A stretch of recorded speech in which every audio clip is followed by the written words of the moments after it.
ചോറ്, പയറ്, cauliflower fry. അതെടുക്കാം spoon.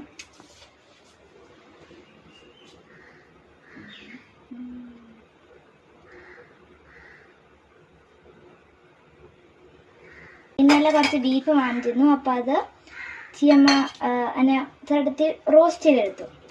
അത് നമുക്കത് എങ്ങനെയുണ്ട് നമുക്ക് ടേസ്റ്റ് ചെയ്യാം.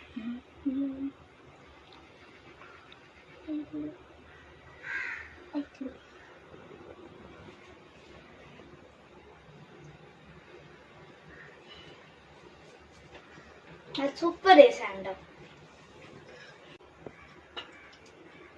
അപ്പോൾ അടുത്ത ലാസ്റ്റ് നമുക്കുള്ളത് നമ്മുടെ പപ്പടമാണ്. അപ്പോൾ ഇന്നത്തെ ഉച്ചക്കത്തെ കറി ഇത്രയേ ഉള്ളൂ. അപ്പോൾ ഇന്നത്തെ ഉച്ചക്കത്തെ ഊണും ഇത്രയേ ഉള്ളൂ. ടാറ്റാ.